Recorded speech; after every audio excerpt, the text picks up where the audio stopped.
Well, hello and welcome to another edition of Health Solutions with Shawn and Janet Needham, where Team Needham discusses everything healthcare. I'm your host, along with my wonderful wife, Janet, and our producer, Lindsay, and we are streaming live from the Moses Lake Professional Pharmacy Studio today.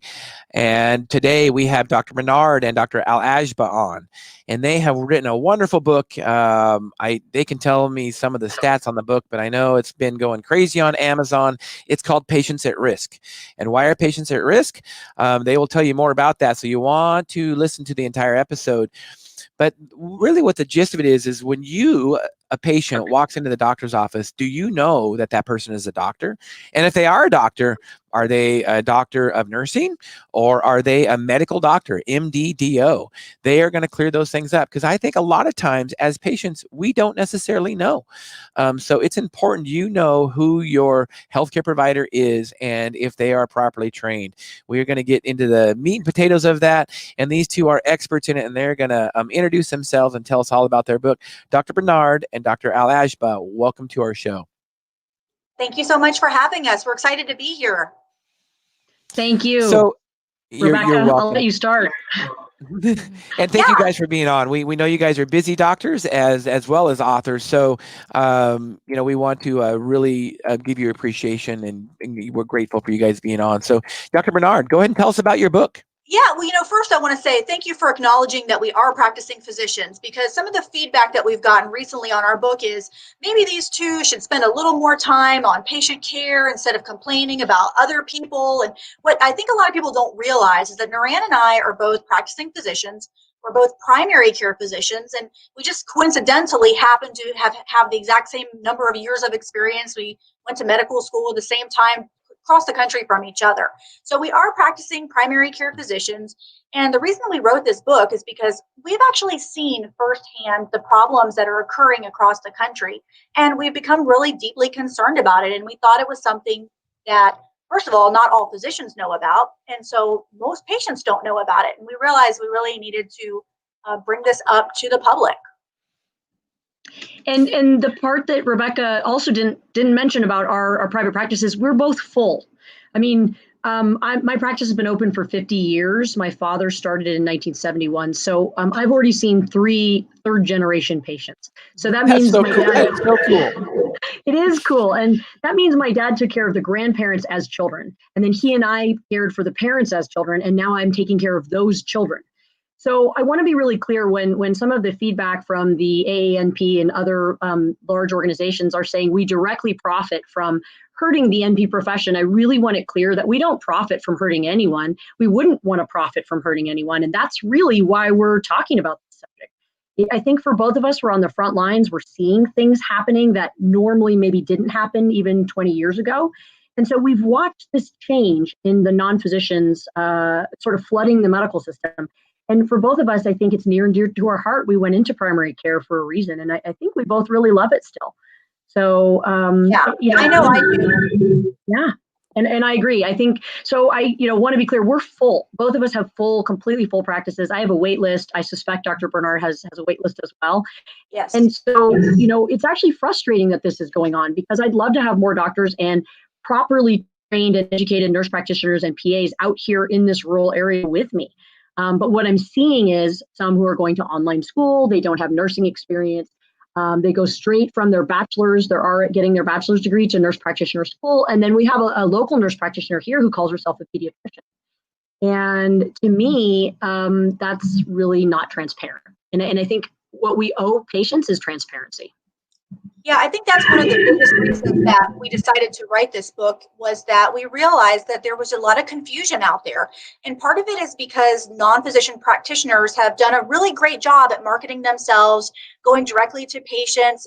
You can open up the USA Today and see a full spread ad saying your PA can handle it, is what it further goes on to say.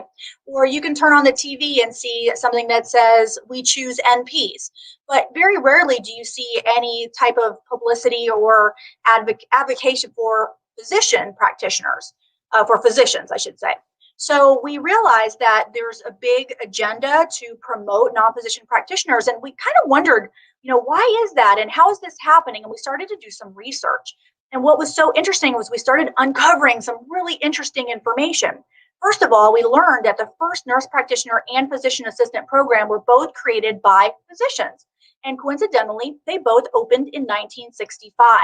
So a lot of times you'll hear it said there are 50 years or 5 decades of research on these professionals. And that's true, but as we continue to research, we learned that that what's actually out there in the studies is not exactly what is proclaimed, which is they'll argue, well, we can do the same work as physicians. What we found out was in every single study that has ever been done, nurse practitioners and physician assistants have always been under the supervision of a physician. So they have had pretty good outcomes and they haven't been able to give great care, but always with a physician and never independently. And even in articles that claim that they're independent, when you dig into them, which Niran did a great job of doing, you find out that it's not true. So patients are being sold a bill of goods, which is to say that these professionals are just as good as doctors. We have all the studies to show it, and that's not true.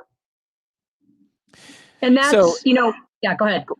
No, you go ahead, Dr. Al-Agba. Well, whenever Rebecca talks about that, which is the best point of our book, is that these 5 decades of research show that nurse practitioners and PAs provide safe, high quality healthcare when supervised. I like to talk about a quick primer on the Burlington study, which was the first real large randomized trial on nurse practitioners. And it was 2 family physicians working in a small area that needed help. So they had 2 excellent RNs that worked with them and had worked with them for years. And they said, I wonder if we can train you guys with a little bit more education to kind of see follow-up patients independently. And in a nutshell, the study was a resounding success. And these 2 physicians were able to expand their reach to 22% more patients because these nurses, who were longtime experienced nurses and probably extremely valuable in their clinic, see these follow-ups that were straightforward and protocol driven. And so when people say we don't like nurse practitioners, that's a ridiculous accusation, because I think there's so many great things we can do in healthcare to expand our reach and to expand our capacity if we do it safely. Well, when I look at the history of physician's assistants in my hometown, I was born in 1970 in a small town, Othello, Washington, not far from Moses Lake. And they had one of the first couple physician's assistants from the University of Washington program, which actually they started out training Navy medics, I believe. And it was in, right. And John Betts and Paul Snyder, they were both PAs. They were hired in the late 60s in Othello. They were some of the first, they were the first #1 graduating class from that program. And it was because they couldn't get doctors in Othello.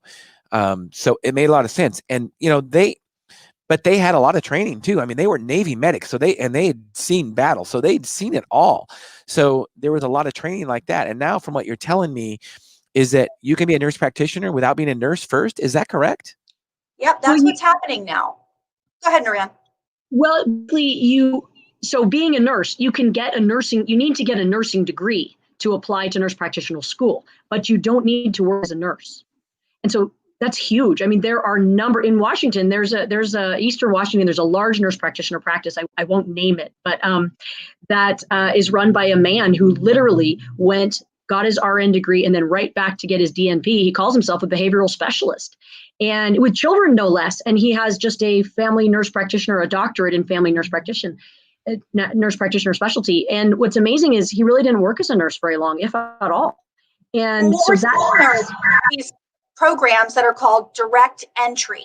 And what that means is you can have a bachelor's degree in any subject, economics, theater, art, and you can get accepted into this direct entry program. And what they do is they get you your nursing license in the very first, very little bit of nurse practitioner school. So then now you're technically a nurse, and but you go immediately into becoming a nurse practitioner. So we've seen posts there's a particular person that posts a lot that we learned so much from. He's now a nurse practitioner at a Minute Clinic in Florida, providing primary care with minimal oversight. He brags online about how he had a degree in psychology. He went to an accelerated direct entry program. Within 2 years, he had his license to be a nurse practitioner, and now he's treating patients pretty much independently in an urgent care setting. So that's the things that we're seeing and that we're deeply concerned about, because you're right. When this all started, the people that went into these programs typically were very dedicated people. They were often nurses that had been nurses for many years. They wanted to go a little further with their education, or they saw a need that needed to be filled. Same for physician's assistants. Many of them were in other health professionals before they went into physician assistant programs. And so they were really dedicated people. And that's not to say that there isn't some of that now. But unfortunately, because there's been such a push to train more NPs and PAs, we're seeing fierce competition for students. We're seeing schools reaching out to potential students online saying, hey, you can make a lot of money in these careers with a very short amount of training time. You can do it all online. You can do it accelerated. You can do it while you work. And there are programs that have 100% acceptance rate. So anybody that applies is accepted. So now we're seeing, of course, there are these same dedicated people that are out there, but then we're seeing also an awful lot of other students that maybe don't have that same level of dedication, and they're being just pushed right through the system. These programs, they almost never fail anybody. We've had preceptors tell us that they have told the school, I can't pass this student. They're not dedicated. They don't know what they're doing. And the school just says, well, you have to. That's what happens, because they're making money off of these students. So the preceptorship is really questionable. I know that you interviewed Rain Toman. She's a nurse who was going to a nurse practitioner school.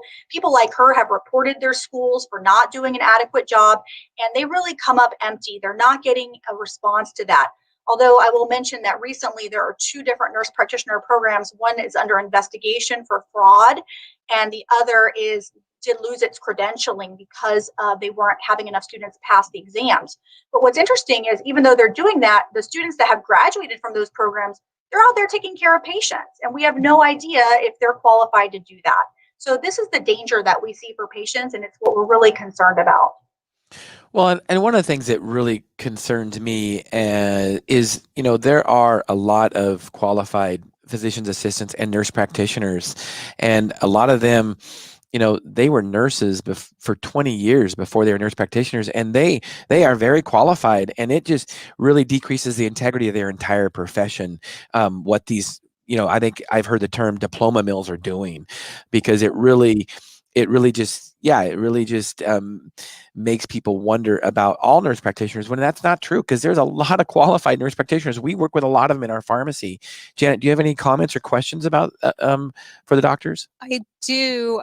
So, under your training, we've talked about it prior to the show going on.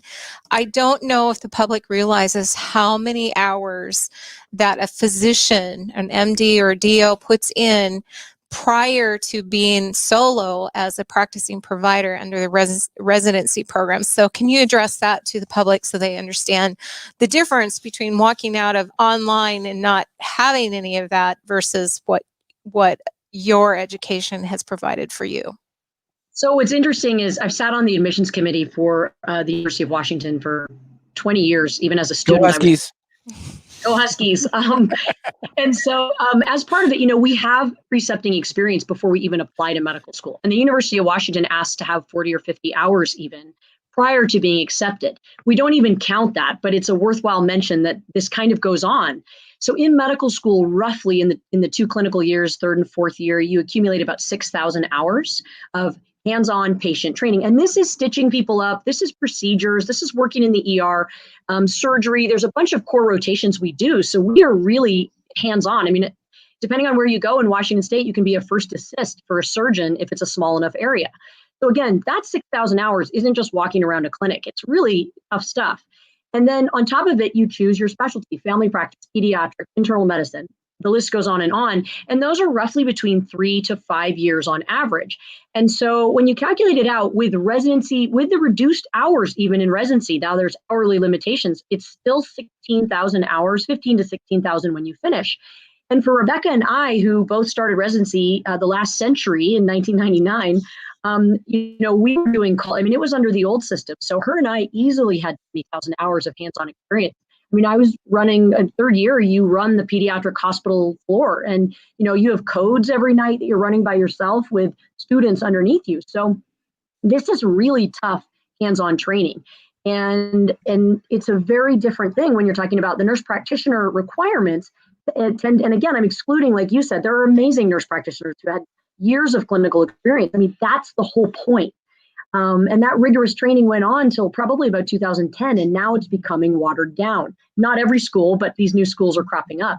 They only require 500 to 1,000 hours, and they even let you count some of your hours prior to matriculation. So, I mean, it's night and day. And yeah, let me just drive that home. Yeah. She's not. She didn't slur her speech there. 500 hours minimum requirement to become a nurse practitioner. Physicians, 15,000 hours minimum. And yet you may have a state like California that says that you can't practice medicine as a physician until you've completed your entire 3-year residency minimum. That's 15,000 hours. But you can come out as a nurse practitioner with 500 minimum hours and start working towards independent practice. How, in what world does that make any sense? It just doesn't. And to make matters even to go further, not only can you come out and work, you can work in any field you like. So meaning I am qualified to be a pediatrician. Rebecca is qualified to be a family physician. She and I are not removing the appendix of a small child who's ill, right? Like we could try, but I don't think it would go very well. And so the bottom line is, you know, if a nurse practitioner comes out and says, this week I'm doing pediatrics, next week I want to go work in the orthopedics clinic, nothing will stop that. And again, I'm not commenting about qualifications or education. Bottom line, you can go work in neurosurgery clinic. One of my patients recently came back from Children's Hospital in Seattle seeing a neurosurgeon nurse practitioner. Now, she may have great training, and I'm not arguing that she does or doesn't, but didn't do a program to become a neurosurgery specialist. And I just think that that's a worthwhile thing to say. Next week, she could switch to gastroenterology. Well, and I mean, one of the reasons we're having this podcast is the main reason is the same reason you guys wrote the book, is just to educate people that they need to know who their healthcare provider is. And here's one of the problems is that patients just think that, oh, these people have a license, whether it be a pharmacy license, whether it be a nursing license, whether it be a doctor's license, and they're qualified to take care of me. Well, that's not always the case. Patients need to do their own research. So that's, I appreciate you guys being on. So here's one of the things. You know, I always say, or I quite often say, is follow the money. So how much of this is being driven by large institutions to hire nurse practitioners instead of physicians? A great deal of it is being driven by the corporations. So what corporations, they get to double dip, which is really kind of the interesting part of this. If you're working in a hospital system and you're in an emergency room or even an outpatient clinic, it's definitely been shown through multiple studies that costs associated for the healthcare that a nurse practitioner provides are way higher. They do more tests, they do more imaging, they do more follow-up, et cetera. And as far as the reasons, we don't know, but that's what the data shows. So now a hospital system trying to make money. So when the hospitals bought up all the primary care clinics, we're kind of poor doctors. To Rebecca and I are not rich by any means. We don't need to be rich. We love what we do, but it's not a high money specialty. So what the hospitals are looking at is, wow, we're losing money just seeing patients. We need CTs, we need MRIs, we need labs done, we need more things ordered. They actually have started tracking that. And so what's interesting is, do you want to pay somebody, let's say 75% of what you'd pay a physician, if that person who you're paying 75% of a physician's salary is generating 2 times the revenue in expenses? It's a no-brainer. The hospital looks at that and says, well, they're making up cost and I'm paying them less. And if people get extra studies, well, what's the harm? And that's what we're finding, is it's driving up cost. Absolutely. You know, of course, this wasn't the whole idea of having NPs and PAs. Like I mentioned, the professions were started by physicians. The idea was, how can we get more primary health care to underserved patients? That was the whole concept of this profession. Let's train them. Let's give them a little extra training and let's send them out to these areas that really need care. And let's have them do the things that are within their scope. For example, the first nurse practitioner program was for pediatrics, and it was to do well child visits, to go out in the community, check children, get them their vaccines, do education, really, really important stuff. And the same actually for physician assistants. The idea, again, was to do primary care in underserved areas. That's how it all began. But then we start to see some dollar signs. And I think, first of all, the government invested very heavily in these specialties. The US government gave $100 million to train nurse practitioners by the year 1981. In 1977, they passed the Rural Health Care Clinic Act that mandated that all rural clinics that receive federal funding had to staff with at least 50% nurse practitioners and physician assistants. And I think part of this was this idea that that would generate more, that would bring more people to the area. But actually what it's done is it's limited physicians being able to work in these types of environments. And then, of course, we also had some private companies that have had a very strong interest in nurse practitioners. In our research, we discovered that the Robert Wood Johnson Foundation, which is the charitable foundation of Johnson & Johnson, one of the largest manufacturers of healthcare products and pharmaceuticals in the world, has invested millions and millions and millions of dollars into training nurse practitioners and in increasing their scope. They gave money to create this report called the Future of Nursing Report, which specifically called for nurse practitioners to become, quote, full partners with physicians. So the question is, well, why would Robert Wood Johnson have so much interest in nurse practitioners?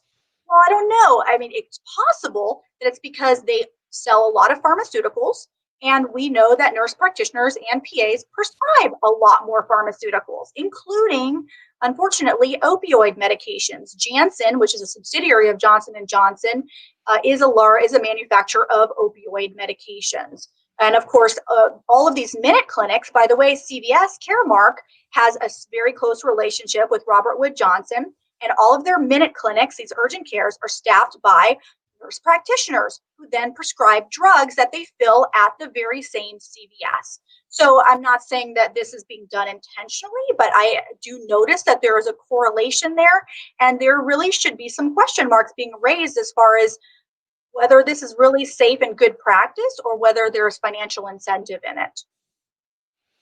As usual, follow the money. That one does sound very, maybe it is a coincidence, but it does sound like follow the money. Janet, do you have some more questions for Dr. Bernard and Dr. Al-Agba?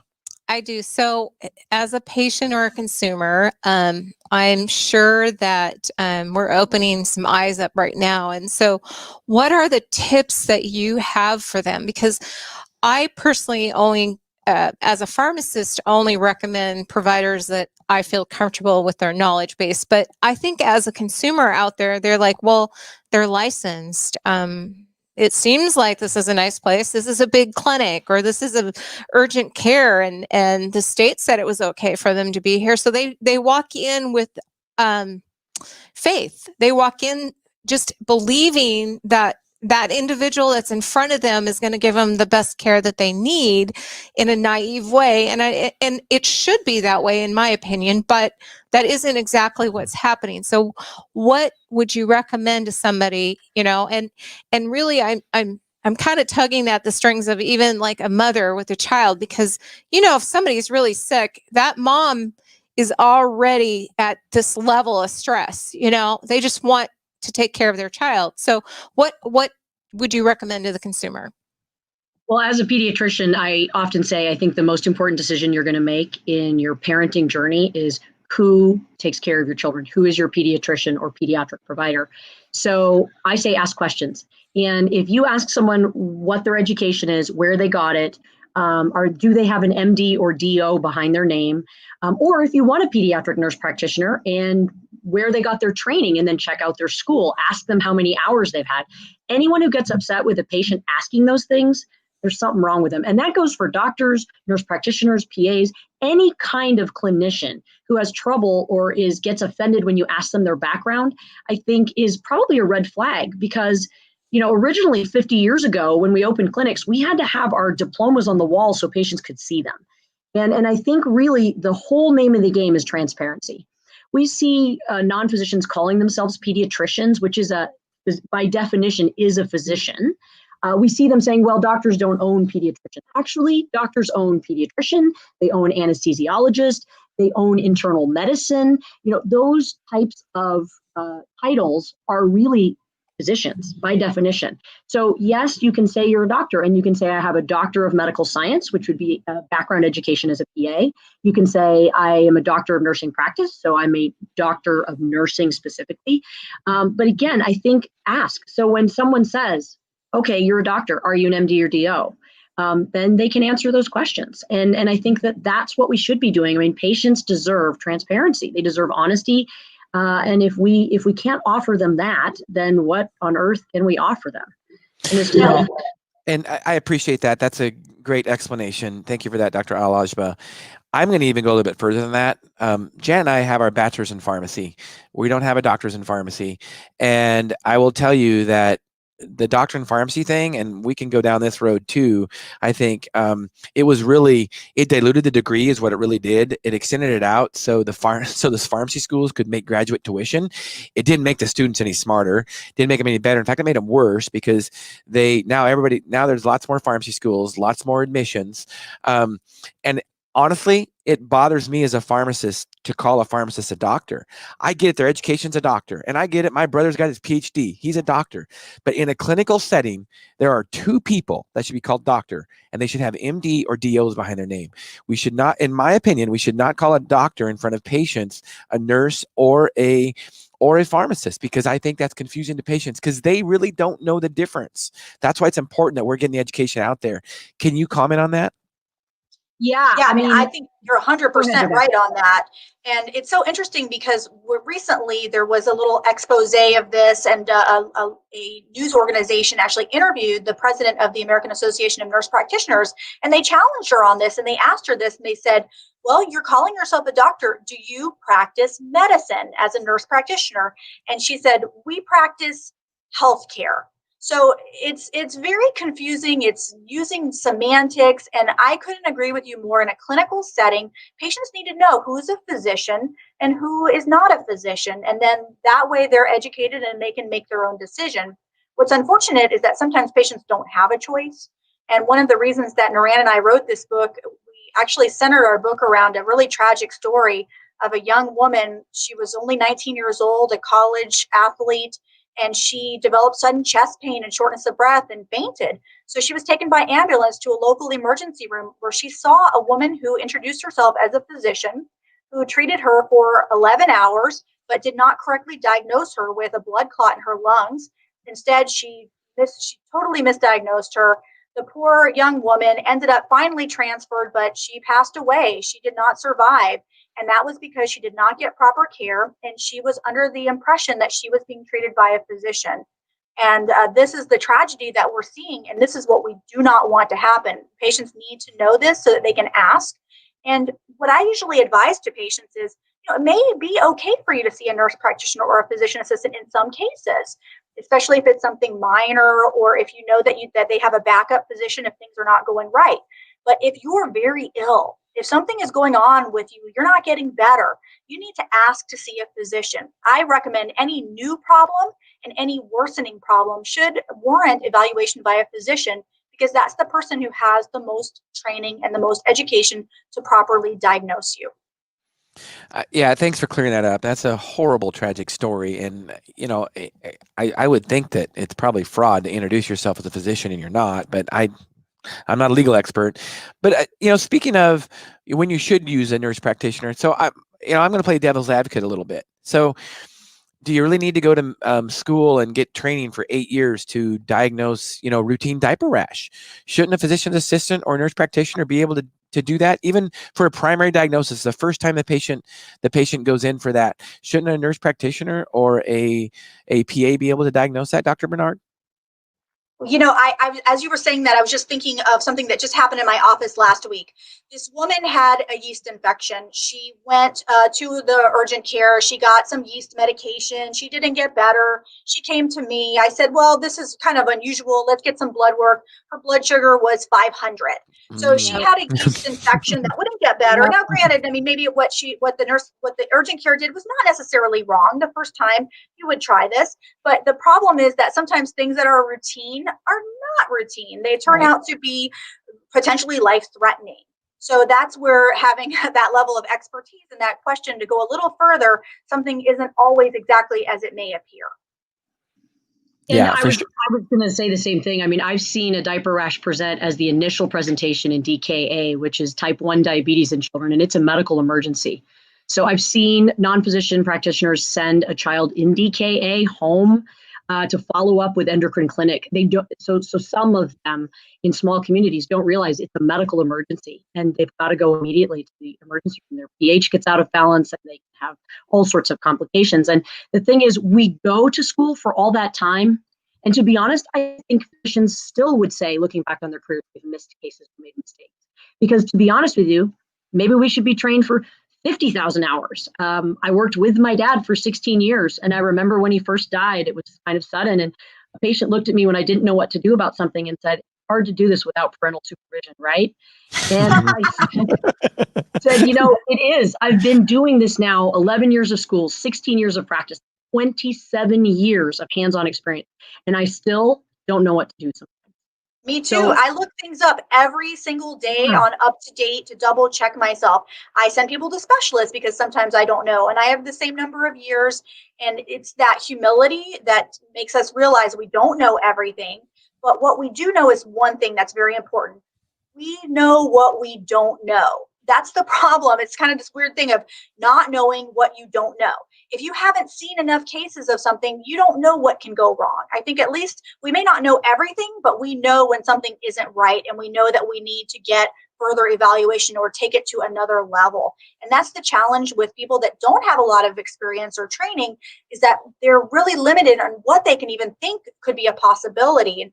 And we talk in our book about something called Dunning-Kruger effect, which is this idea that's been very well developed in psychology, which is that many people have a false and elevated belief in themselves, in their level of understanding of a subject, especially when they're a complete novice. Usually have the highest belief in yourself before you know anything. And then as you begin to learn about a subject, your self-confidence begins to dip, and it drops down to like a very low point. Usually doctors get that in about like medical school, third, fourth year, maybe their intern year. They just feel like, I don't know anything, because they realize how much more there is. And then with the time and experience, your self-confidence slowly begins to come back up, although it never gets to that same degree as someone that has no idea and they think they know it all. But that's really dangerous. In our book, we give an example of a nurse practitioner who treated a 10-year-old girl who had abdominal pain. She could barely walk down the hall. She was in so much pain, but the nurse practitioner checked her urine and saw an abnormality and said, okay, she has a urine infection, and discharged her home. Unfortunately, the child had appendicitis, and her appendix ruptured, and she died. And the nurse practitioner, even in retrospect, said, I had complete confidence in my diagnosis. I was convinced that it was this. And it was because maybe she had never seen a case of appendicitis, or she didn't know enough to realize that a child that just has a simple UTI shouldn't have trouble walking down the hall. So it's not that you can know everything, but you have to kind of know where you have gaps in your knowledge. You have to have that index of suspicion for things that can go very wrong very quickly. So it sounds like that, hands-on practice is one of the most important things. Is that correct? Yes. And yeah, so there's no substitute for just, right. It's really unfortunate. I wish there was. I wish, sometimes we talk in medicine about this thing called stolen valor. That's what they usually refer to when, in military situations where somebody, acts like they did all these heroic things that they really didn't. Well, in medicine, we kind of have that. And it's not that we're heroes, but we sacrifice, and we spend so many hours, and so many sleepless nights, and so much loss of our youth, of our fertility. We defer all these things to become physicians. And I think that's why you'll see a lot of women physicians speaking up about this. It's kind of interesting. I've wondered why women are so vocal about it, but I think it's because when we think back to what we did and how much effort we put in, and then for someone to say, oh, you didn't need to do any of that, I can do the same thing in just this. That's when we get so frustrated and upset. But the truth is, there really is no other way to gain this experience and knowledge than to put the time in, to be in the trenches, to see the volume. You need to be in a busy place that sees a lot of patients, because you'll see a lot of healthy kids before you see that one that's really sick. I think obstetrics is a perfect example. I mean, how many women deliver babies perfectly normally, everything goes great, and then once out of thousands of times something catastrophically goes wrong.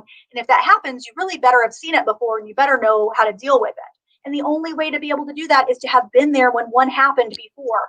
And that just happens through time. So let's go back to schooling, because it's changed a lot. I think even, I can tell the pharmacy schools have changed a lot. There's more pharmacists being graduated. There's more schools. The schools are opening more admissions.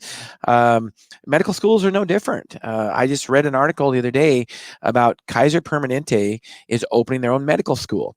I think it's in 2020 they were doing that. I don't know when their first graduating class will be, if it's 24 or not. But so can you speak on, I know there's three. There used to be only one medical school in Washington, and maybe Dr. Al-Agba can help me with this, but I believe there's three now because WSU has their medical school, and actually there's four because there's a DO school in Yakima, and then Gonzaga opened up one, but I think Gonzaga might be a branch of UW. So clear me up on that, Dr. Al-Agba, if I'm wrong. So actually there's four medical schools now, and 10 years ago there was only one, and so there's been a lot more physicians that are being graduated. So tell us why these places are not diploma mills. Why are these doctors being graduated? Why are they any more well trained? Well, I'm not as familiar with Gonzaga. So if you'd asked me, I would have told you Washington State has 3 medical schools because I knew about the DO school in Yakima. And then I was on the University of Washington committee the year Wazoo was going to be opening up their medical school. And there were some grumblings, just not UW necessarily, just in the community, in the medical community as a whole, saying, well, I wonder if they'll be able to meet the stringent criteria that the University of Washington can. And I do have actually patients who've grown up and are now going and attending those schools. And my feeling after hearing how Washington State University is doing, they're doing the same core competency classes, the 2 years of the hard science, and then the 2 years of clinical. There's a little more clinical, I think, thrown in the first 2 years. But there's very specific criteria to be accredited. And the thing is, it's not online. You might do a portion of something online, but you're going into the hospital, you're getting hands-on experience. You've got preceptors that are designated in their community. The sites have been checked out by all the schools. It's a much more stringent, regulated thing. And of course, that goes back to the Flexner report, which we covered in our book, which was someone who went around the country and made sure these specific recommendations could be met. So again, the standardized testing. And then to even go further, there's 3 steps of the U.S. medical licensing exam. Step 1 is, and at least it used to be 16 hours, 8 hours over 2 days. It's basic sciences, the core piece of that. You have to pass that to go on to do your 3rd and 4th year. And there are people who don't. You get 2 chances and you're out. Same thing with step 2. Step 3 is taken during or after your intern year. That would be step 3. And I know a physician or two in my community actually who couldn't pass step 3 on their second go, and they basically have medical school debt they can't practice. And so, we have really stringent hoops to go through. Again, we're taking care of patients. We're really in a situation where the more experience, the better. I mean, it's serious what we do, especially being in a small community. I mean, you see stuff every day, and it's not just coughs and colds. And you've got to know when pneumonia is hiding in the middle of the flu season. You've got to know when the kid is septic. You've got to know when they have diabetes instead of a rash. And these things take years to learn. And that's the piece that I think people are missing. Right. And like you mentioned, one of the limiting factors is residency training. And if you don't have good grades, if you don't have the right temperament, if you didn't pass your exams, you're not going to get a residency slot. Sometimes you'll hear, well, there are all these doctors that are going to schools outside of the United States, and what about them? Well, the fact of the matter is most of those medical student graduates don't get a residency slot. They're almost always taken up 100% by United States trained physicians that have passed all the exams and meet the criteria. And only the creme de la creme of those outside of the United States might get lucky enough to get a residency slot. And if you don't get at least 1 year of residency, and in many states it's 3 years, you cannot be licensed to practice medicine. So you must complete not only medical school and pass all those standardized examinations, but you have to complete your residency training as well. And so those are all the different stopgaps and measures where a potentially bad doctor can be washed out and not make it into circulation. You don't see those same sorts of criteria in non-physician practitioner training. They usually have one exam that they take. Nurse practitioners take one, they call it a board exam. It's 300 questions in 3 to 4 hours. I think it's actually 200 questions over 3 hours. And once they take their one board exam, they never have to take another exam. All they have to do is certify that they've completed a certain number of hours of work, which can be volunteer work as well, to maintain their board certification. And that's not the same for physicians. So there's a lot of different areas that patients are being protected from doctors and making sure that they are competent to practice. Is there any concern with these a big company, corporate healthcare like Kaiser Permanente, starting their own medical school, and they could actually have their own residency? So can you comment on that? Could they actually control the quality, or is there going to be some kind of competency that they're going to have to show compared to other student or their schools? I would say that there's standardization across all medical schools and all residencies. They're all under an umbrella of a certifying organization for residencies. It's the ACGME. It's called Graduate Medical Education Accreditation. So although some of these organizations may be able to perhaps have a little bit of influence on those factors, there is always the same training that must be completed and competencies that must be gained for physicians. I think where these organizations are probably looking is they're hoping that these graduate residents will stay at their organization when they finish, which is usually the case. Most physicians, they work about within 100 miles of where they completed their residency. So this is probably a strategy on the part of the organization to recruit and retain physicians to work for their organization. I will say, if you're going to charge no tuition, the good news about that is that they will be flooded with applications. And so I do think what's interesting is they will probably get the top people in the country from whatever state, from wherever they are. They're not limited to the state residency requirement. Really, when I applied, I could go to one school. It's the only school I lived, it was available in the state I lived in.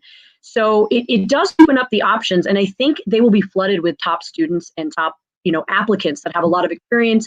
And again, it'll be interesting to see how it plays out. But I think offering the free tuition is an interesting twist, because I think they'll get quality applicants. And with quality applicants, they'll be able to do, following these standardization. I think with the step 1, step 2, step 3 testing, it will still be regimented.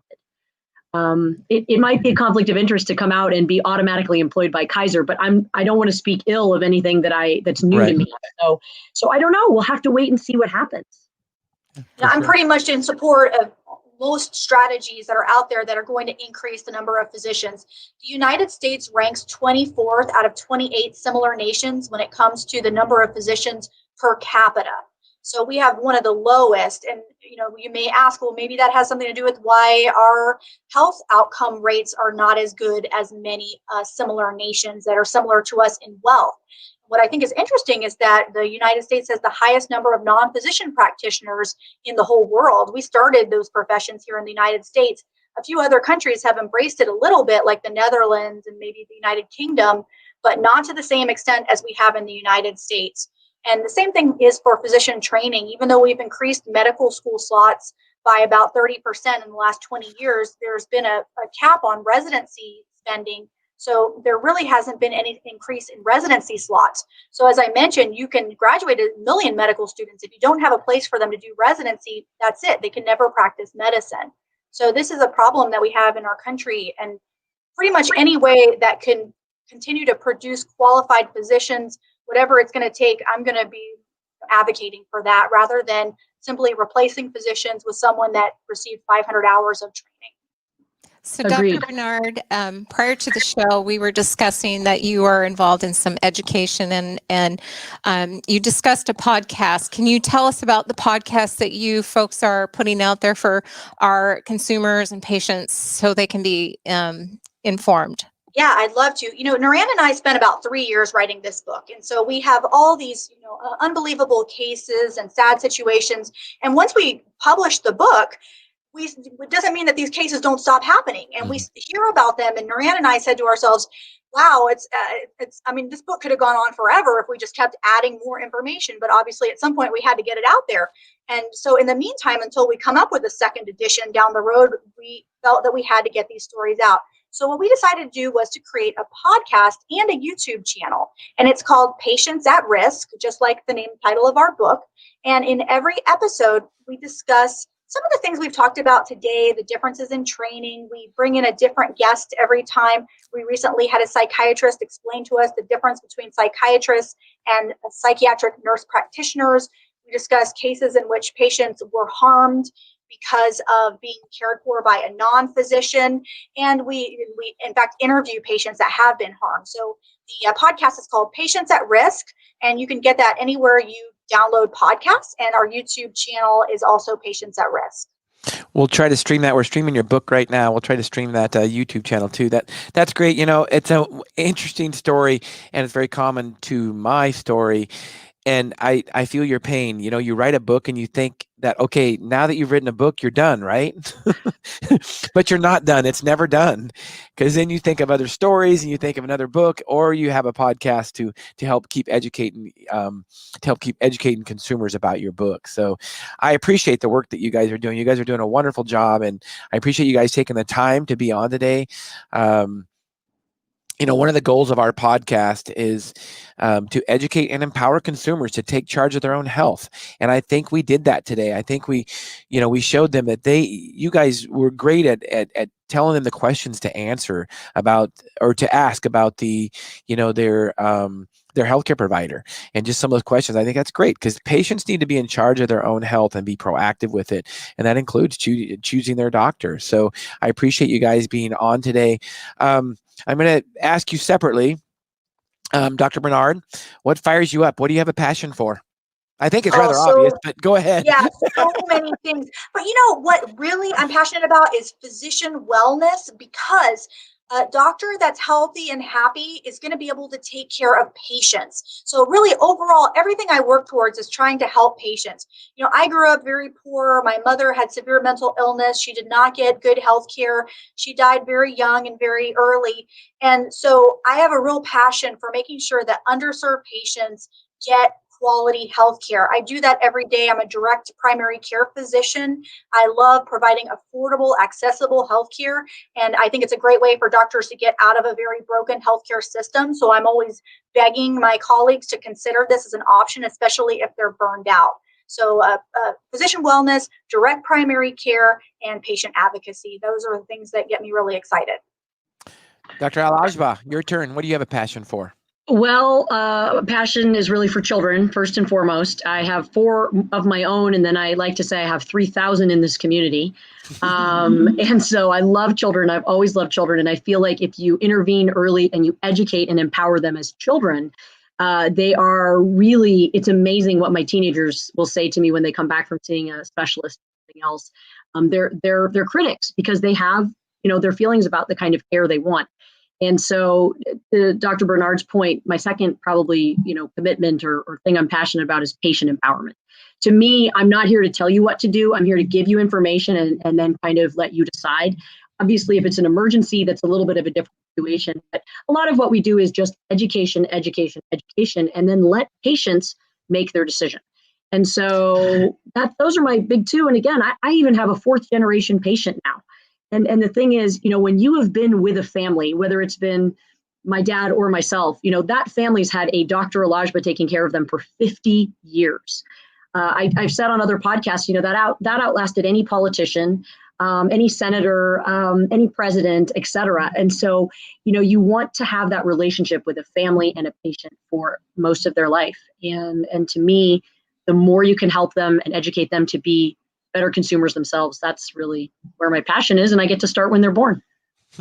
I love it. Well, that actually brings me a good time to talk about my book. And speaking of politicians and healthcare and direct primary care, my book is called Sickened: How the Government Ruined Healthcare and How to Fix It. And one of the fixes is just exactly what you guys are talking about: educating and empowering patients to be proactive in their own health. And doctors also. It's time doctors take charge of the healthcare system again. Even not so long ago, when I graduated from pharmacy school in 1994, doctors were still mostly in charge then, but now it's administration. I mean, administrators, people with bats or MBAs are telling doctors what to do, and to me, or what to do in healthcare with their patients and how many to see and all that. You guys know that part of the fix is doctors need to take control of their practice, and direct primary care is one of the fixes. In chapter 6 in my book, I have a 6-step solution of how to fix it, because one of the things is we're not just about problems here and talking about problems at Health Solutions. We have solutions. So download my book on Amazon. It's available in paperback and Kindle form. Sick and How the Government Ruined Healthcare and How to Fix It. What are you guys' parting words today? Well, we, of course, would love for you to get our book, Patients at Risk, The Rise of the Nurse Practitioner and Physician-Assisted Healthcare. And we also would ask physicians, if you're listening and this is something that you're interested in getting more involved in, we urge you to join our group, Physicians for Patient Protection. And you can find us on the web, physiciansforpatientprotection.org. And what you said, Shawn, is so true. Physicians need to wake up. Physicians need to get empowered, because really if we speak together with one voice, we can really make a difference. And patients are counting on us. And medicine is more than just a job. It is a calling.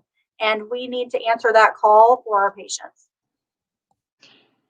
Dr. Al-Agba, I would agree. I mean, I'd love for people to read our book, really understand where we're coming from. This is about health equity. It is about health quality. It is about health efficiency and empowering patients to have safer care. So those are the big pieces of this. And the second piece is both Rebecca and I are independent physicians, and she runs a DPC practice. I still run a traditional insurance-based practice. I mean, I do see people that don't have insurance for that, obviously, because I don't think I should really turn anyone away. And the thing is, it can work. And yes, I was here last night doing 2 hours of, the paychecks and some administration, but it's really not, it's so much more worth it to me to be handling my own administration and then being able to be my own boss and make the decision for the patient that's best for the patient, not what's best for my administrator or my MBA or another large corporation. I get to look at the patient and say, yeah, I'm going to send you to the same specialist that I would see, or that I would take my own children to. Right. And I have the freedom to put the patient first. So again, I think it's so important that people think that working for the hospital is great and it's wonderful and it is steady. But you know what? You lose a part of yourself and you lose a part of what you loved about medicine. And so I really encourage doctors to look into it, because treating the patient and prioritizing the patient first is a beautiful thing. It keeps me going. Yeah, I call that the golden handcuffs. They may be gold, but they're still handcuffs. And I also encourage patients the same way. Look for your neighborhood physician. You don't need to go to the large, huge healthcare system.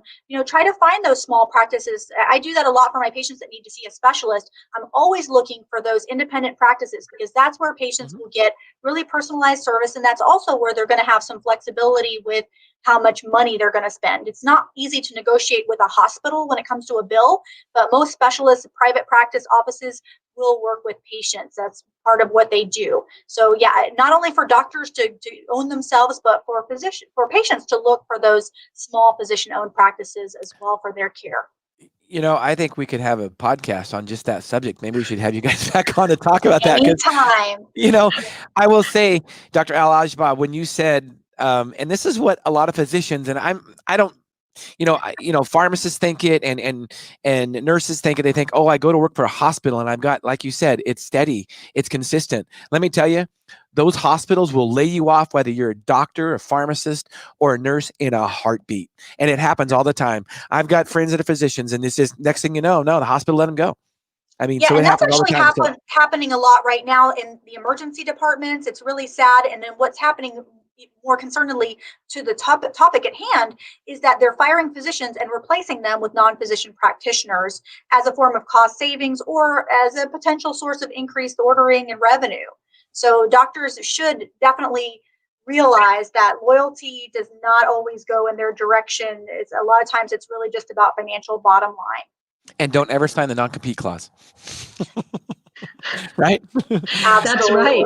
That's right. Own yourself if you can. Yeah. Anyway, we can talk forever. I appreciate you guys having, taking time out of your busy schedules today. I really appreciate you guys having, all the education you're giving today. There's a lot of stuff to go over. So thank you for listening and watching Health Solutions with Shawn and Janet Needham.